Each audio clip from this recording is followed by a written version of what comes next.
Nah, ini sudah siap? Siap, Ci.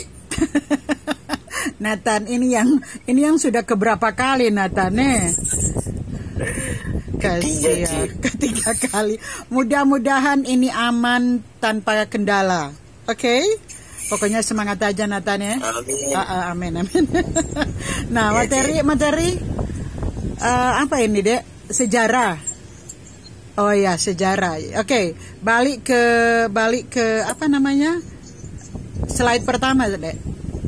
Baik. Nah, ini Nathanael ya. Ini sebenarnya Nathanael sudah yang kesekian kali coba presentasi, tetapi beberapa kali juga terkendala jaringan. Nah, mudah-mudahan kali ini Nathanael aman, tidak terkendala jaringan lagi ya. Oke. Nathan akan mempresentasikan materinya tentang sejarah kedudukan dan fungsi bahasa Indonesia. Oke, Nathan, disilakan, Nak. Salam literasi merdeka. Saya Nathanael Cedric Petuan Datu, kelas 1 B4 Manajemen. Di sini akan menjelaskan tentang kedudukan dan fungsi bahasa Indonesia. A. Pengantar. Di Indonesia tumbuh dan berkembang bahasa yang beragam. Sebagian besar orang Indonesia menguasai atau menggunakan beberapa bahasa sekaligus. Selain menguasai bahasa Indonesia dan bahasa daerah, tidak sedikit orang Indonesia juga menguasai bahasa asing. Dalam kondisi penggunaan bahasa seperti itu, perlu diatur agar tidak menimbulkan dampak yang tidak baik. B. Kedudukan dan fungsi bahasa Indonesia.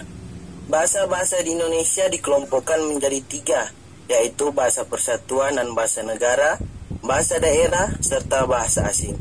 Bahasa Indonesia ditetapkan sebagai bahasa persatuan melalui Sumpah Pemuda tahun 1928 dan kemudian dikukuhkan kedudukannya sebagai bahasa negara pada tahun 1945. Pertama, bahasa persatuan dan bahasa negara. Secara lebih rinci, dalam kedudukan itu, bahasa Indonesia berfungsi sebagai bahasa resmi kenegaraan, bahasa pengantar di dunia pendidikan, bahasa perhubungan pada tingkat nasional untuk kepentingan perencanaan dan pelaksanaan pembangunan serta pemerintah, dan bahasa resmi di dalam pengembangan kebudayaan dan pemanfaatan ilmu pengetahuan serta teknologi modern. Yang kedua, bahasa daerah. Bahasa daerah adalah bahasa-bahasa suku bangsa di Indonesia. Bahasa ini jumlahnya sangat banyak dan digunakan menyebar di seluruh daerah di Indonesia. Bahasa daerah berfungsi sebagai lambang kebanggaan dan lambang identitas daerah, alat perhubungan di dalam keluarga dan masyarakat daerah, dan sarana pendukung budaya daerah dan bahasa Indonesia. Yang ketiga, bahasa asing.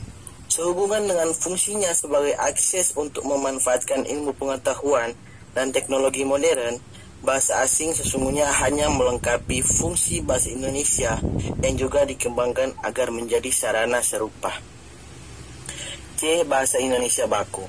Bahasa Indonesia tumbuh dan berkembang dalam masyarakat multikultural, sehingga bahasa Indonesia mempunyai varian yang sangat banyak, baik varian akibat perbedaan daerah penggunaan maupun varian akibat kelompok sosial penggunanya.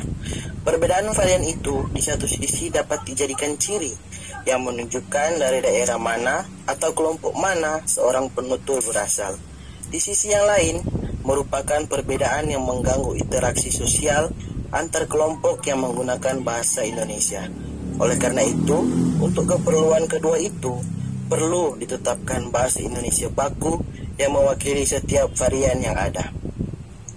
Bahasa Indonesia baku menjadi inti bahasa yang dapat diterima oleh penutur semua dialek bahasa Indonesia.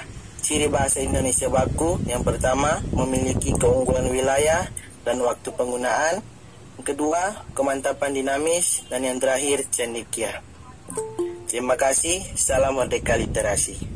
Salam Merdeka Literasi, Nathan.